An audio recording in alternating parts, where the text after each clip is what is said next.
subsidi terhadap BBM itu sudah sangat terlalu besar. Dari 170-an sekarang sudah 502 triliun rupiah. Negara manapun nggak akan kuat menyangga subsidi sebesar itu. Saya tidak menemukan angka itu ada di Undang-Undang APBN. Yang saya temukan adalah cuma 206,96 triliun. Itu 134 triliun itu adalah subsidi energi. Di mana subsidi BBM cuma 11 triliun. 502 triliun rupiah. Cuma 11 triliun. Sudah sangat terlalu besar. Yang besar adalah subsidi LPG, yaitu sekitar 66 triliun, dan subsidi listrik 55 triliun. Jadi BBM-nya sendiri cuma 11 triliun. 502 triliun rupiah. Tidak ada 502 triliun. 502 triliun rupiah. Pembohongan publik. Transparanlah, jangan membodohi publik. Ya. Kebohongan itu Bertubi-tubi adalah menyeret orang untuk masuk neraka. Makin hari porsi pajak kita dalam APBN luar biasa besar. Pertanyaannya, siapa yang memanage itu jika orang baik hanya mau menjadi pembayar pajak yang baik?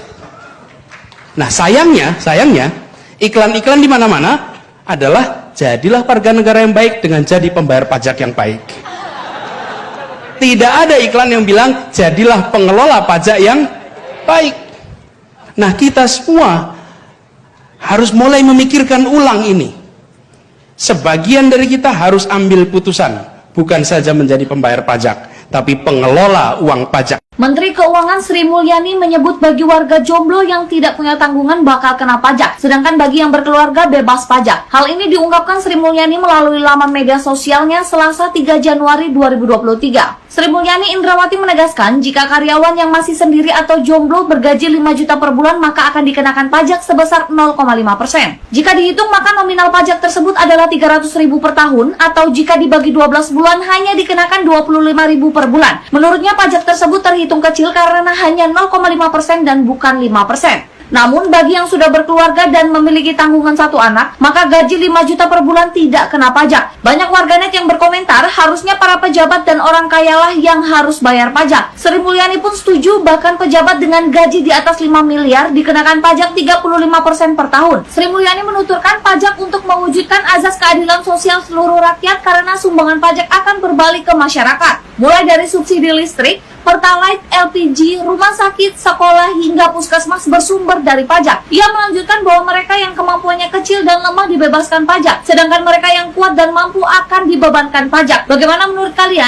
Gila ya, yang 5 juta gaji kena pajak itu tuh semuanya salah. Kalian harus ngerti konsep PTKP dulu. Kalau penghasilan kalian 54 juta per tahun, itu tuh nol. Kalian nggak bayar pajak sama sekali. Dari dulu gaji 5 juta itu pasti kena pajak. Sistemnya gini ya, jadi pajak itu berlapis. Kalau kalian dapat pendapatan lebih dari PTKP, baru lebihnya itu kena pajak. Dulu lapisan pertamanya gini, 0 sampai 50 juta di atas PTKP, kalian kena 5% pajak. Sekarang dinaikin, malah lebih bagus, 0 sampai 60 juta di atas PTKP, kalian baru kena pajak 5%. Jadi hitungannya tuh menurut gue salah. Gue nggak tahu kenapa banyak news headline-nya tuh hooking banget, clickbait yang bisa ke arah misleading. Ini simpel hitungannya ya. Yang salah, 5 juta per bulan, 60 juta per tahun. Orang langsung mikir 5% dari 60 juta. Salah. Yang bener, 60 juta dikurangin dulu sama 54 juta. Selisihnya berapa? 6 juta. 5% dari 6 juta itu 300.000 pajak yang kalian bayar per tahun. Gue nggak tahu kenapa bisa semisleading ini news-newsnya. Ini tuh hal bagus karena yang penghasilan rendah pajaknya lebih kecil. Targetnya biar orang kaya yang kena pajak lebih gede untuk mengurangi ketimpangan sosial ekonomi di Indonesia. Sekarang udah ngerti ya, harusnya lu lumayan ngerti. Dan himbauan buat media-media jangan terlalu clickbait. Walaupun gue juga pernah salah sih kayak gitu. Makin hari porsi pajak kita dalam APBN luar biasa besar. Pertanyaannya, siapa yang memanage itu jika orang baik hanya mau menjadi pembayar pajak yang baik?